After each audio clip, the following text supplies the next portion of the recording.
लेकिन आज जब Pakistani team was bowling so very well, तो मुझे ये याद आ रहा था कि तनवीर भाई ने लिया हुआ है श्रीलंका तो मैं बड़ी खुशी मना रही थी। Then Pakistan came on to batting and they kind of did a bad job, तो इसलिए चले जाते हैं। ऐसे नहीं, तनवीर भाई को हमने रखा हुआ है जनाब क्रिकेट एक्सपर्ट। आप देखें, दूर की नजर है तनवीर भाई।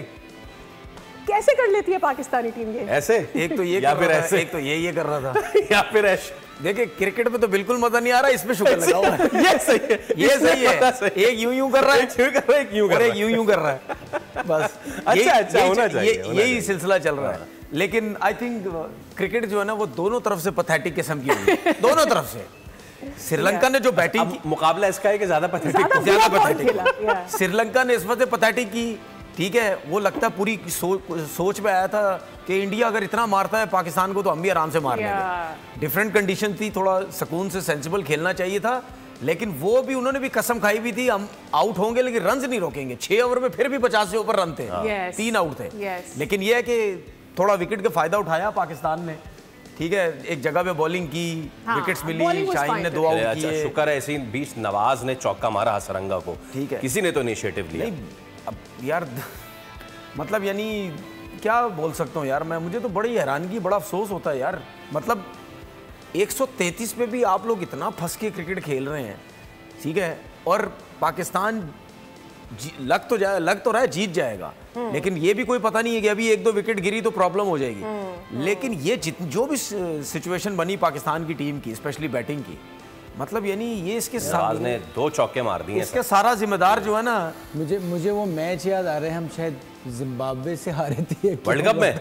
हाँ, वर्ल्ड कप में कुछ हुआ था, शाहीन शाह अफरीदी इसमें आखिरी रन आउट हुए थे। वो 128। तो हमारी खूबसूरती है कि हम मैचों को इंटरेस्टिंग और इंटरटेनिंग बता। असल में वो मैच है ना, शुरू का था, पाकिस्तान की खूबसूरती ये, उसको हार के हम आगे तक चले यूएई के अगेंस्ट उसी तरह खेलती है। हार के कहां जाएंगे? इसको हार के आगे कहां जाएंगे?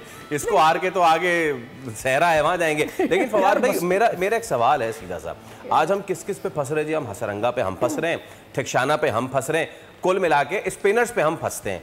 मुझे एक बात बताएं, you are into the circuit ना फवाद भाई, कैसे होती है प्रैक्टिस? हाँ, कैसे होती है? हमारे यहाँ ये लोग कैसे कर रहे होते हैं? इनके पास लैपटॉप नहीं है, एनालाइज नहीं कर रहे होते, या थ्रो डाउन का मसला है, या फिर हमारे पास स्पिनर नहीं है, कोचेस नहीं है, वो एनालाइज करके नहीं बता रहे कि फिंगर इसका इधर होता है, इधर होता है, इधर होगा, या फिर मैच प्रेशर है, क्या मसला? हम स्पिनर पे अरसा से क्यों फंस रहे हैं भाई? देखिए वजह सारी ये है कि अब नेट पे भी स्पिनर्स को खेलते ही नहीं है। जितने मैं देखता हूँ ना, वो एक थ्रो डाउन वाला बंदा रखा होता है, वो तेज़ गेंदें करा रहा होता है, सीमेंट के विकेट पे आप बारियां कर रहे होते हैं। स्पिनर्स को पहले जो बेसिक ट्रेनिंग होती थी वो ये होती थी, स्पिनर के हाथ को देखना है। और ख़ास तौर पे कराची के प्लेयर्स तो बहुत ही बेहतरीन स्पिनर्स को खेलते, और सारे पाकिस्तान के, और आपके स्पिनर्स भी बड़े बड़े होते थे। अब नुमान साजिद के अलावा कोई दूसरे स्पिनर्स का मुझे पता नहीं है, मतलब खेल रहे हैं, ऐसा नहीं कि उन्हें पुश करे, ठीक है। लेग स्पिनर जो हैं वो वाइड बॉल वाले, उसकी मैं रीजन वाइड बॉल वाले। सब्सक्राइब करें और बेल दबाएं ताकि कोई खबर रह न जाए।